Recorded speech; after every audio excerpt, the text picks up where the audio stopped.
HDFC bank ये दोनों आज अंडर परफॉर्म। बिल्कुल, तो नजर डालते हैं मार्केट की आज की शुरुआत पे और आप देखिए निफ्टी 9150 के भी नीचे फिलहाल खुलता हुआ नजर आ रहा है। 100 पॉइंट से ज्यादा की गिरावट यहां देखने को मिल रही है। जैसे कि संकेत आप SGX से देख रहे थे, निफ्टी बैंक ने 18700 का लेवल तोड़ दिया है जो इसके लिए अहम था। तो यहां पर आपको एक मेजर ब्रेकडाउन देखने को मिल रहा है निफ्टी बैंक में, और अगर ये फिर आगे लीड करता है आज की गिरावट को तो कोई सरप्राइज नहीं होना चाहिए। अब देखिए यहां पे नुकसान आपको बढ़ता जा रहा है और वो इंपैक्ट फिर आपको निफ्टी पर भी आता हुआ नजर आएगा। कल ऑटो जो मदद कर रहा था वो कमजोर है। मिड कैप इंडेक्स तकरीबन 80 अंक नीचे खुलता हुआ आपको फिलहाल दिखाई दे रहा है। तो खुलने के साथ ही आप बाजार पे एक दबाव देख रहे हैं। आपके सामने हीट मैप लेकर आएंगे। खास तौर पे देखिए यहां पर आप देख सकते हैं एशियन पेंट्स अब 2.5% नीचे खुलता हुआ दिखाई दिया है। इसके अलावा HDFC bank, HDFC, Kotak Mahindra bank, axis bank, IndusInd bank, तो ये सारे बैंकिंग स्टॉक्स और ICICI bank, Bajaj finance, Bajaj Finserv, ये पूरा का पूरा फाइनेंशियल सेक्टर जो है वो आपके ऊपर दबाव बना रहा है। इंडसइंड बैंक, खबरें आ रही है यहां पर कि कोई इन्वेस्टर आ सकते हैं लेकिन उसका कोई फायदा मिलता हुआ फिलहाल नजर नहीं आ रहा है। खरीदारी कहां हो रही है? थोड़ी फार्मा में, सिप्ला, डॉक्टर रेड्डी, सन फार्मा। नतीजों के पहले नेस्ले आपको फिलहाल हरे निशान पे देखने को मिल रहा है। तो ये कुछ एक स्टॉक्स हैं जो बाजार की मदद करते हुए फिलहाल नजर आ रहे हैं। इस बाजार में नजर डालिएगा पीरामल एंटरप्राइजेस पे, क्योंकि यहां पर आप नतीजे के बाद एक वीकनेस देखेंगे। स्नोमैन एंटरप्राइजेस और गेटवे डिस्ट्री पार्क पर भी आपकी नजर जरूर होनी चाहिए, जहां पर आपको दबाव देखने को मिलेगा डील टूटने की वजह से। लेकिन वहीं नजर डालिए उन स्टॉक्स पे जहां पर आज आप तेजी का ट्रेड बनते हुए देख रहे हैं। कोचिन शिपयार्ड आपके स्क्रीन पे आना चाहिए जो आज का जैकपॉट शेयर है। डायरेक्टर साहब इसको लेकर आइए और देखिए यहां पर आपको 3-3.25% की तेजी देखने को मिल रही है। इस समय तो एक अच्छी शुरुआत होती हुई साफ तौर पे दिखाई दी है। एक छोटा स्टॉक है एस्ट्रल पॉली जो आपकी नजर पे होना चाहिए। टीटी के प्रेस्टीज आपकी नजर में होना चाहिए क्योंकि CLSA ने यहां पर अपग्रेड्स किए हैं, इन पर नजर रखिए। ADF फूड पे जहां पे मुनाफा काफी जबरदस्त बढ़ता हुआ नजर आया है। तो मिड कैप स्पेस में ये सारे प्लेस हैं जिन पर आपकी नजर आज जरूर होनी चाहिए। PDLite पे भी CLSA की ओर से एक आउट परफॉर्म की रेटिंग आई है, वो स्टॉक भी आपकी स्क्रीन पर लेकर आएंगे। ADF देखिए आपको 5% ऊपर दिखेगा। PDLite फिलहाल फ्लैट सा है। IRCTC आज फिर आपको सर्किट पे ही खुलता हुआ दिखाई देगा क्योंकि कल विंडो खुलते ही आपने जबरदस्त बुकिंग होते हुए देखी और 10 मिनट में सारी सीटें फुल होती हुई नजर आई। तो देखिए IRCTC आपको फिर से आज 5% की बढ़त के साथ ट्रेड करता हुआ नजर आ रहा है। तो ये ढेर सारे स्टॉक्स हैं इस बाजार में जहां पर आप एक खरीदारी का रुख मार्केट की वीकनेस के बावजूद देख रहे हैं। लेकिन फोकस रखिएगा निफ्टी बैंक पे क्योंकि निफ्टी बैंक का संभलना जरूरी है। यही एक बार फिर से आज गिरावट को लीड कर रहा है। शैल जी। प्रदीप जी, मुझे तो सिर्फ एक ही स्टॉक नजर आ रहा है। फार्मा थीम में मैं 2 स्टॉक्स पे ध्यान दूंगा आज। सन फार्मा, क्योंकि जो आप काफ़ी अरसे से बात कर रहे हैं MSCI रीबैलेंसिंग की, यहाँ पर आपको इनफ्लोज बढ़ते हुए दिखेंगे अगर आपको ठीक ठाक मूवमेंट आता हुआ दिखता है। पूरा बाजार आपको फिलहाल नेगेटिव होता हुआ दिखेगा। निफ्टी लगातार दूसरे दिन लाल निशान में 100 पॉइंट्स नीचे और निफ्टी बैंक लगभग 400 पॉइंट का कट आपके सामने 18,580 के आसपास। लेकिन ल्यूपिन और सन फार्मा 2 ऐसे स्टॉक्स हैं जहां पर आपको शुरुआती तेजी तो कम से कम आती हुई दिख रही है। तो पूरा बाजार आपको डिफेंसिव होता हुआ दिखेगा। मेरा ध्यान रहेगा आज के समय में सन फार्मा और ल्यूपिन पर। और अगर आप ऑटो स्टॉक्स पे ध्यान देना चाहते हैं तो टाटा मोटर्स आपको 1% ऊपर ट्रेड करता हुआ दिख रहा है और हल्की सी आपका मुनाफा वसूली हीरो मोटर, बजाज ऑटो और आइशर मोटर्स में आती हुई दिख रही है। बाजार को सेटल होने दीजिए 10-15 मिनट और उसके बाद देखते हैं कि किस करवट ऊंट बैठता है। हेमंत जी। ठीक बात है, लेकिन H2 देखिए डिसअपॉइंट कर रहे हैं आज और ICICI Kotak Mahindra bank disappoint कर रहा है। HUL में थोड़ी प्रॉफिट बुकिंग देखने को मिल रही है तो ये थोड़े से वीक विकेट पर हैं आज। और मेटल्स में भी अगर आप देखें तो टाटा स्टील में करीब 1% की गिरावट है। रिलायंस इंडस्ट्रीज 1% नीचे आज के दिन खुला है।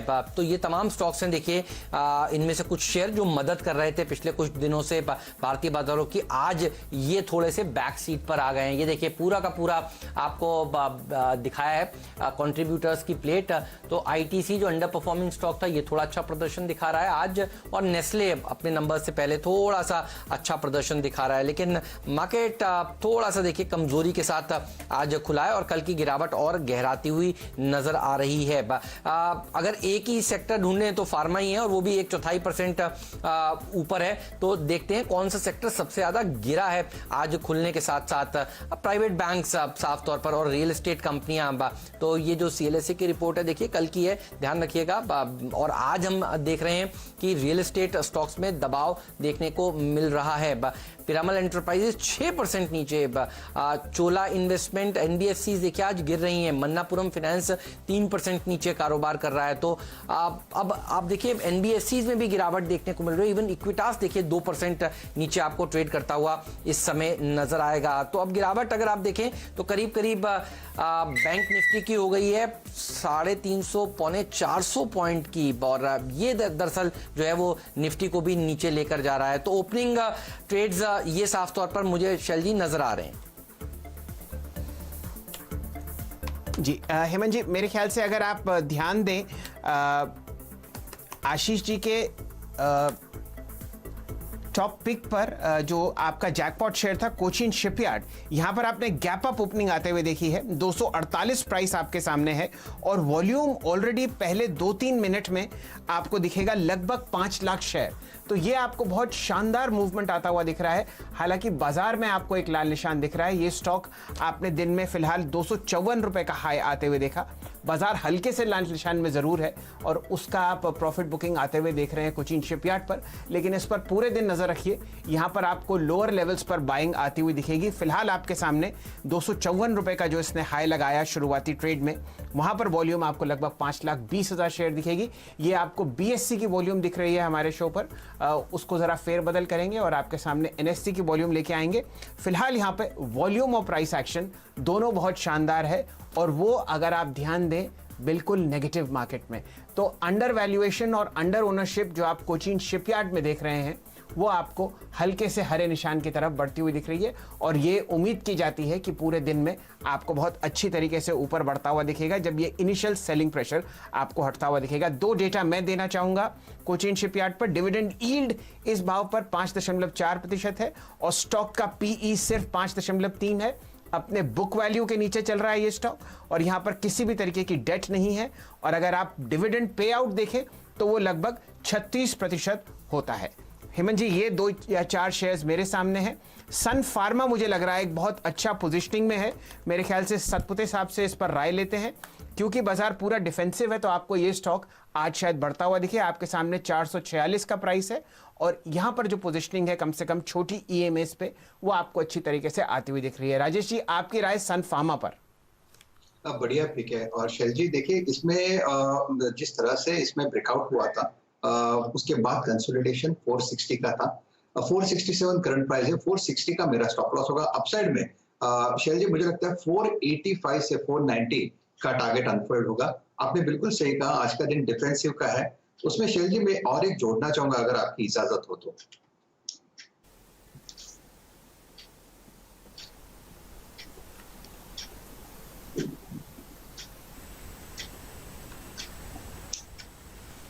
नहीं, मुझे लगता है राजेश जी से हमारी बात आगे नहीं बढ़ पा रही है, तो राजेश जी आपको जो बताना चाहते हैं वो उस कॉल पे आएंगे।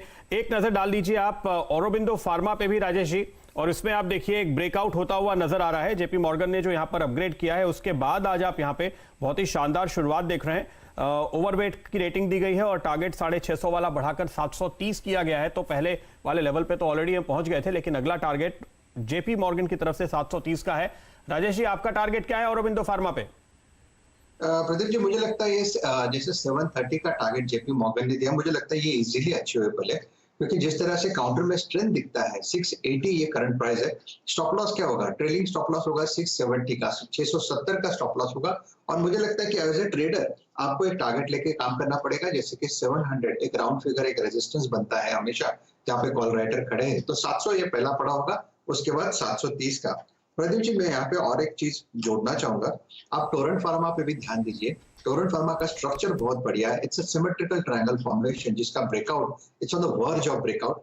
2480 का ये लेवल है, उसके ऊपर इसका जो बायस है वो पॉजिटिव होगा और स्टॉप लॉस होगा 2460 का। और अपसाइड में जैसे ही ये 2500-2510 के ऊपर चला जाएगा, कम से कम 100 रुपए का मूव टोरेंट फार्मा में आएगा। सो टोरेंट फार्मा मेरे बाय लिस्ट में।